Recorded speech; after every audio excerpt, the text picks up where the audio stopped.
آج 9ویں تراویح میں ہم نے 11ویں پارے کے شروع سے لے کر 12ویں پارے کے ربع تک تلاوت کی ہے۔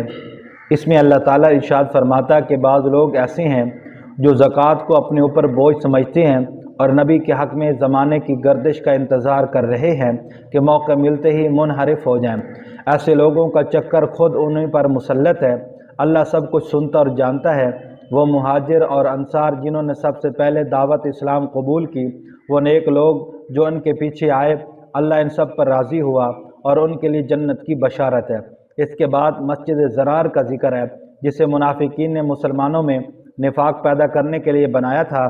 اللہ نے ان کی مذمت فرمائی اور وہ مسمار کر دی گئے۔ اس کے بعد ان 3 صحابہ کا ذکر ہے جنہوں نے جان بوجھ کر جہاد میں شرکت نہیں کی تھی۔ ان کا مقاطعہ یعنی بائیکاٹ کیا گیا تھا۔ 50 دن بعد اللہ تعالیٰ نے ان کی توبہ قبول فرما کر انہیں معاف کر دیا تھا۔ اب سورہ یونس میں اللہ تعالیٰ فرماتا ہے کہ قرآن حکمت و دانش کی کتاب ہے۔ یہ کوئی عجیب بات نہیں ہے کہ ہم نے تم میں ہی سے ایک نبی کو تمہاری ہدایت کے لیے پیغمبر بنا کر تمہارے درمیان بھیجا ہے۔ جو شخص بھی ان کی ہدایت قبول کرے گا فلاح پائے گا۔ منکرین کے حق میں کوئی شفاعت کام نہیں دے گی۔ اس کے بعد اللہ تعالیٰ نے دوزخ سے ڈرایا اور جنت کی نعمتوں کی خوشخبری دی۔ ناشکر لوگوں کا ذکر کرتے ہوئے اللہ تعالیٰ فرماتا ہے کہ جب ان پر کوئی مصیبت آتی ہے تو پھر ہر وقت اللہ کے حضور گر گراتے ہیں، مگر جب ان کی مصیبت دور کر دیتا ہے اور ان پر اپنا فضل فرما دیتا ہے تو پھر یہی لوگ ایسے ناشکر ہو جاتے ہیں گویا کہ ان پر کوئی برا وقت پڑا ہی نہیں تھا۔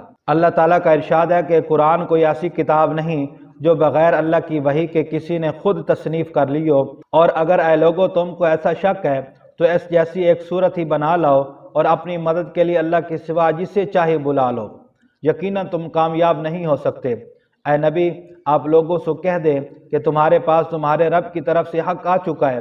اب جو سیدھی راہ اختیار کرے گا اس کے راست روی اس کے لیے فلاح کا باعث ہوگی، اور جو گمراہ رہیں گے ان کے لیے ان کی گمراہی تباہی کا سبب بنے گی۔ صبر کیجئے یہاں تک کہ اللہ فیصلہ کر دے، اور اللہ ہی بہترین فیصلہ کرنے والا ہے۔ اب اس کے بعد سورہ ہود میں اللہ تعالیٰ ارشاد فرماتا ہے کہ قرآن مجید ایک حکم اور ایک نظام ہے۔ اس کا نازل کرنے والا دنا اور باخبر ہے۔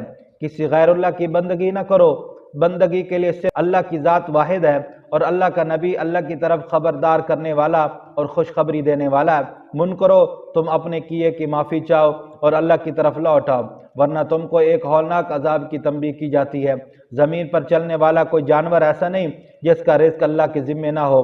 لوگ بہت ناشکرے ہیں، پریشانی اور مایوسی کی حالت میں اللہ پر الزام لگاتے ہیں، اور جب اللہ ان کو اپنی نعمتوں سے نوازتا ہے تو وہ اترانے لگتے ہیں، مغرور ہو جاتے ہیں۔ اس صورت میں بھی اللہ تعالیٰ نے منکروں کو چیلنج کیا ہے کہ اگر تم یہ سمجھتے ہو کہ قرآن پیغمبر کی خود ساختہ کتاب ہے تو تم بھی اس جیسی صورتیں تصنیف کر کے لے آؤ۔ اللہ کے سوا اپنے مددگاروں کو بھی ساتھ میں لے لینا، یقیناً تم ایسا نہیں کر سکتے۔